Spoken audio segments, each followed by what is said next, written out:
नमस्कार दोस्तों, real India channel पे आपका स्वागत है। दोस्तों, जैसा कि आपको पता है मैं आपको सरकारी नौकरी भर्तियों से जुड़ी अपडेट देता रहता हूं। तो दोस्तों, आज दो बड़ी अपडेट निकल कर सामने आई। एक तो हरियाणा कर्मचारी चयन आयोग ने जो ग्रुप सी की जो कैटेगरी के लिए मेन एग्जाम लेना है उसको लेकर के बड़ी अपडेट आई है। और दूसरी अपडेट दोस्तों एनएचएम को लेकर आई है, जो एनएचएम के तहत जो भर्तियां निकली थी विभिन्न डिस्ट्रिक्ट में, तो उसको लेकर के जो है अपडेट आई। तो सबसे पहले एनएचएम वाली में आपको अपडेट दे देता हूँ। तो इसमें जो है एनएचएम ने जो है जितनी भी भर्तियां हरियाणा में निकाली थी डिस्ट्रिक्ट वाइज, उन सभी भर्तियों पर जो है बिना कारण के जो है रोक लगा दी है। और क्या कुछ मैटर है तो थोड़ा विस्तार से देख लेते हैं। आज की जो न्यूज़पेपर में न्यूज़ लगी है भाई, एनएचएम ने बिना कारण भर्तियों पर लगाई रोक, सभी सीएमओ को जारी किए निर्देश। Radiographer, staff nurse, pharmacist, laboratory technician सहित अन्य पर लगाई रोक। तो हरियाणा एनएचएम ने सभी सीएमओ को निर्देश जारी करके बिना कारण सभी तरह की भर्तियों पर रोक लगा दी है। बाकायदा इसे लेकर एनएचएम मुख्यालय की तरफ से सभी सीएमओ को पत्र भी जारी किया गया है, जिसके मुताबिक जिला स्तर पर एनएचएम के माध्यम से होने वाले सभी तरह की भर्तियों पर रोक लगाई गई है। हालांकि इन भर्तियों पर रोक लगाने को लेकर कोई स्पष्ट कारण भी नहीं बताया गया है। दरअसल बीती 15 जून को सीएमओ पंचकुला की तरफ से एनएचएम से जुड़े कुछ पदों को लेकर भर्तियां निकाली गई थी, जिसमें स्टाफ नर्स की 14 एनएचएम और एएनएम की 6, 5 एनएचएम और 1 एनयूएचएम, लेबोरेटरी टेक्नीशियन के 15 पदों को लेकर जो विज्ञापन जारी किया गया था, जिसके मुताबिक उम्मीदवारों से 30 जून शाम 4 बजे तक जो आवेदन मांगे गए थे। पंचकुला स्वास्थ्य विभाग एनएचएम के जरिए इन पदों पर इसीलिए भर्ती करना चाह रहा था क्योंकि पंचकुला सिविल अस्पताल में कर्मियों की जरूरत है और कई सारे पदों की अपेक्षा मुताबिक जो खाली पड़े हैं। बाकायदा पंचकुला सीएमओ की तरफ से विज्ञापन जारी होने के बाद उम्मीदवारों ने आवेदन भी करना शुरू कर दिया था, मगर एनएचएम मुख्यालय ने 26 जून को पत्र जारी करके एनएचएम से जुड़े सभी तरह की जो भर्तियां हैं उन पर जो है रोक लगा दी है, जिसे लेकर सभी सीएमओ को निर्देश जारी किए गए हैं। जिन भर्तियों पर रोक लगाई गई है उनमें radiographer, data entry operator, staff nurse, pharmacist, ANM, laboratory technician, EMT class 4, helper, sweeper, GD और ड्राइवर शामिल हैं। साथ ही कहा गया है कि इन सभी पदों से जो जुड़ी भर्तियां हैं उन सभी की प्रक्रिया को जो है आगामी आदेशों तक रोक दिया जाए। और अब ऐसे में एनएचएम मुख्यालय की तरफ से आदेश जारी होने के बाद जिला स्तर पर होने वाली भर्तियों की प्रक्रिया बीच में अटक गई है। तो खास बात यह है कि इन भर्तियों पर रोक लगाने को लेकर कोई स्पष्ट कारण भी उल्लेख नहीं किया गया है। तो दोस्तों, ये जो बेरोजगारों को एक बहुत बड़ा झटका लगा है। वही पहले तो भर्तियां निकाल लेते हैं, फार्म भरवा लेते हैं, फीस ले लेते हैं और फिर बाद में जो भर्तियां कैंसिल कर देते हैं, भर्तियों को रोक देते हैं। बार बार यही जो है रवैया जो अपनाया जा रहा है सरकार की तरफ से। तो आने वाले समय में जो है बेरोजगारों की तरफ से जो है सरकार को जवाब दिया जाएगा और अच्छे तरीके से जवाब दिया जाएगा। इलेक्शन नज़दीक हैं तो इलेक्शन में जो है काफ़ी अच्छा जवाब देंगे। सभी बेरोजगार युवा इकट्ठे होकर के जो है इनको हराने का काम करेंगे। तो दूसरी अपडेट मैं आपको दिखा देता हूँ, वो भी जो एक तानाशाही फरमान ही समझो सरकार का कि 4 गुना करना तो करना है चाहे कुछ हो जाए। हालांकि हाईकोर्ट भी कह चुका है कि जो है सभी को एग्जाम में बैठने का मौका दिया जाए, लेकिन फिर भी जो है हरियाणा कर्मचारी चयन आयोग जो है 4 गुना अभ्यर्थियों को बैठाने पर ही अड़ा हुआ है। तो उसमें क्या कुछ अपडेट आई है, कल भी जो है कोर्ट में जो इन्होंने जवाब दाखिल किया तो उसमें क्या कुछ अपडेट है देख लेते हैं। हरियाणा कर्मचारी चयन आयोग ग्रुप वार कैटेगरी अनुसार ही 4 गुना उम्मीदवारों की छंटनी करेगा। आयोग ने हाईकोर्ट के 2 फैसलों को बताया आधार, जनरल और आरक्षित श्रेणी की कट ऑफ अलग अलग होगी। तो इनका एक तानाशाही फैसला है दोस्तों सरकार का। तो जिसने जो कैटेगरी भरी है उसी कैटेगरी में सिर्फ 4 गुना श्रेणी की कट ऑफ ली जाएगी और सीटी संशोधित स्कोर जो आज सार्वजनिक हो सकता है। तो हरियाणा कर्मचारी चयन आयोग ग्रुप सी पदों के लिए जो लिखित परीक्षा आयोजित करने जा रहा है उसके लिए सीटी स्कोर के अनुसार पदों की संख्या का 4 गुना उम्मीदवार छंटने का काम जो है कैटेगरी अनुसार करेगा। यानी जिन उम्मीदवारों ने जो कैटेगरी भरी है उसका 4 गुना के लिए उसी कैटेगरी में गिना जाएगा, इसलिए सभी कैटेगरी में कट ऑफ अलग अलग होगी। इसके लिए आयोग पंजाब एवं हरियाणा हाईकोर्ट के 2 फैसलों को आधार बना रहा है। और दैनिक सवेरा के पास कई उम्मीदवारों ने सवाल भेजकर आग्रह किया था कि आयोग के चेयरमैन गोपाल सिंह खत्री से पूछ लिया जाए कि अगर कोई आरक्षित श्रेणी के उम्मीदवार की कट ऑफ 62% रह जाती है और जनरल कट ऑफ जो है 60% रह जाती है तो क्या आरक्षित श्रेणी के उम्मीदवार को जनरल कैटेगरी में 4 गुना में बुलाया जाएगा। तो दैनिक सवेरा ने बुधवार को चेयरमैन से पूछा कि पेपर ग्रुप अनुसार करवाया जा रहा है और एक ग्रुप में कई पद हैं और हर पद में जो है कई कैटेगरी मसलन general, SC, BCA, BCB, ex serviceman, ESP वगैरह हैं। तो 4 गुना में क्या आरक्षित श्रेणी के उम्मीदवारों को जनरल कैटेगरी के 4 गुना में बुलाया जाएगा। अगर जनरल कैटेगरी की कट ऑफ जो है आरक्षित कैटेगरी की कट ऑफ से कम है, इस पर अध्यक्ष गोपाल सिंह खत्री ने बताया कि उम्मीदवार ने जो कैटेगरी भरी है उसे उसी कैटेगरी माना जाएगा, भले ही उस कैटेगरी में कट ऑफ ज़्यादा हो। तो उन्होंने बताया कि इसके लिए पंजाब हरियाणा हाईकोर्ट में 2 फैसले आ चुके हैं और आयोग जो है उन्हीं फैसलों के आधार पर 4 गुना की छटनी करेगा।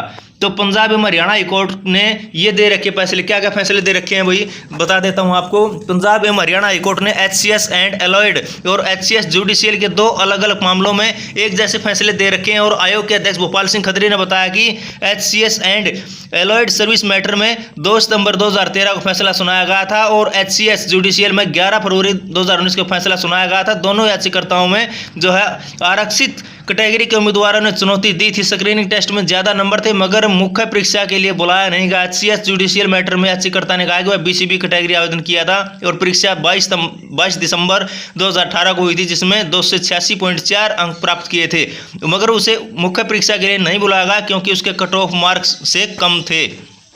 तो उन्होंने 24 जनवरी 2019 को प्रतिवेदन दिया कि जनरल कैटेगरी और BCB कैटेगरी में कट ऑफ मार्क्स रिक्वेस्ट करें। दलील की BCB कैटेगरी में जिस उम्मीदवार के अंक जनरल कैटेगरी के कट ऑफ मार्क्स से ज़्यादा है उसे जनरल कैटेगरी में शिफ्ट किया जाए, न कि उसे BCB कैटेगरी में ही रखा जाए।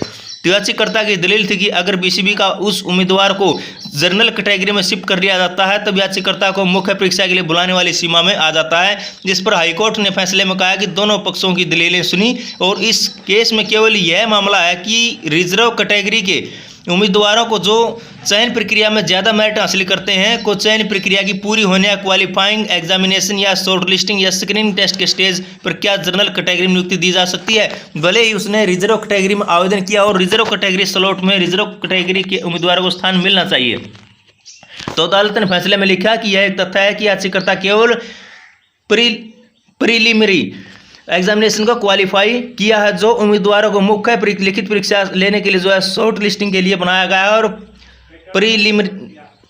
प्रीलिमिनरी एग्जामिनेशन में जो अंक प्राप्त किए हैं वे अंक जो है मुख्य परीक्षा के लिए गिने नहीं जाएंगे। और ये जो है उम्मीदवारों को मुख्य परीक्षा के लिए जो है शॉर्ट लिस्टिंग करने की केवल जो है प्रक्रिया है, और इसीलिए जो आरक्षित श्रेणी के उम्मीदवारों ने qualifying short listing screening test भले ही जनरल कैटेगरी उम्मीदवार से ज्यादा अंक प्राप्त कर लिया मगर उसे मुख्य परीक्षा की शॉर्ट लिस्टिंग के लिए अपनी ही कैटेगरी में रहना होगा। और चयन प्रक्रिया पूरी होने पर जो है अगर रिजर्व कैटेगरी के उम्मीदवार के अंक जनरल कैटेगरी से ज्यादा होंगे तो उस पर जो है जनरल कैटेगरी में विचार किया जाएगा, न कि qualifying short listing screening test के स्टेज पर।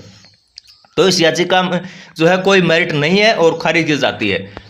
तो CET का संशोधित स्कोर आज हो सकता है सार्वजनिक। दैनिक सवेरा ने पूछा तो CET का स्कोर संशोधित कब तक जारी हो सकता है, तो आयोग के अध्यक्ष भोपाल सिंह खत्री ने बताया कि रिजल्ट तैयार है, उनकी केवल चेकिंग चल रही है और 29 जून को सार्वजनिक हो सकता है। अगर कुछ दुरुस्त करना पड़ा 30 जून तक सार्वजनिक कर दिया जाएगा। तो दैनिक सवेरा ने पूछा कि क्या ग्रुप संख्या 56-57 की परीक्षा 15-16 जुलाई को हो सकती है, तो अध्यक्ष ने कहा कि आयोग का पूरा प्रयास है, अभी तो CET स्कोर सार्वजनिक किया जाएगा, उस पर भी कुछ उम्मीदवार आपत्ति जता रहे हैं, अगर कोई आपत्ति आएगी तो उस पर विचार करना पड़ेगा। तो इसलिए प्रयास तो यही है कि 15-16 जुलाई से परीक्षा शुरू कर ली जाए। दैनिक सवेरा ने पूछा कि जिन पदों के लिए PMT होना है उनका परीक्षा भी जो है 15-16 जुलाई से क्या ली जा सकती है, तो अध्यक्ष ने बताया कि PMT का शेड्यूल बहुत जल्द जारी हो जाएगा और प्रयास है कि PMT 5-6 जुलाई से शुरू कर लिया जाए, तब तक रिजल्ट घोषित हो जाएगा और उन्हें परीक्षा के लिए बुला लिया जाएगा।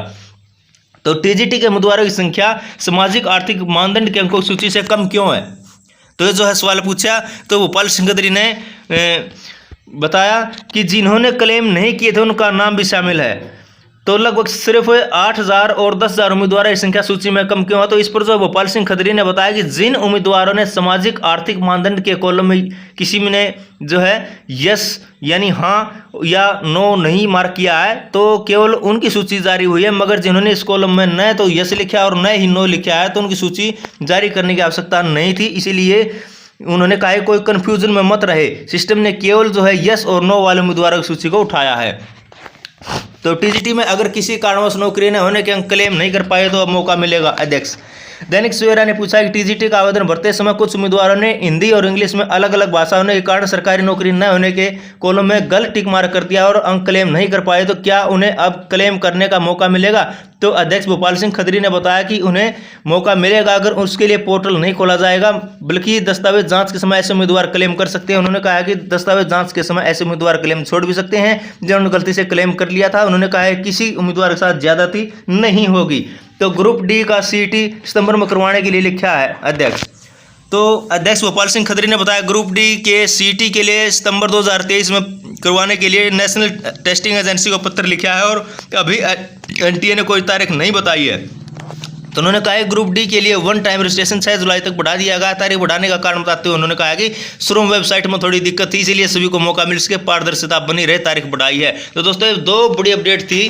तो एक तो जो है HSSC जो है 4 गुना ही उम्मीदवारों को जो है मेन एग्जाम्स बैठने के लिए अनुमति देगा, ज़्यादा को नहीं देगा। तो ये एक बहुत बड़ी खबर है। और दूसरी जो है खबर जो आई है वो आई कि NHM के तहत जितनी भी हरियाणा के अंदर भर्तियां निकली थी उन सभी भर्तियों को तुरंत प्रभाव से जो है रोक दिया गया है। और आगे देखते हैं क्या कुछ रहा। दोस्तों ये एक बहुत ही जो है बेकार फैसला सरकार कहे तो, क्योंकि सरकार फैसले लेती है फिर उनको बदलती है, फिर फैसले लेती है फिर बदलती है। इससे जो है बेरोजगारों की जो है उम्र भी निकलती है, उनका जो है भविष्य बर्बाद होता है और बेरोजगारों का जो हौसला तो जो डाउन होता है साथियों। जो मेरिट बेस पे जो है भर्ती करने का जो दावा करती है सरकार, ये ऐसे ही जो है बार बार जो है लगातार भर्तियों कैंसिल भी करती है और काफ़ी सारा जो है भर्तियों में जो है फ्रॉडबाजी भी होती है। तो सीटी को लेकर के जो इन्होंने 4 गुना का जो किया है, ये जो है इससे मैं जो बिल्कुल भी जो सहमत नहीं हूँ। और सीटी क्वालिफाई करवाने के लिए जो है सभी बेरोजगार साथियों के मैं साथ हूँ और अपने चैनल के माध्यम से मैं आवाज़ उठाता रहूँगा। ये थोपराज सरकार है दोस्तों, इस थोपराज सरकार को जो आपने सबक सिखाना होगा और 2024 के चुनाव में जो है सभी एक होकर के जो है सबक सिखाना होगा। तो अगर आपको वीडियो पसंद आई है तो वीडियो को लाइक कमेंट और ज़्यादा से ज़्यादा शेयर ज़रूर किया करो, ताकि जो सभी साथियों तक जो है वीडियो पहुंच सके। और इसी के साथ जय हिंद जय भारत।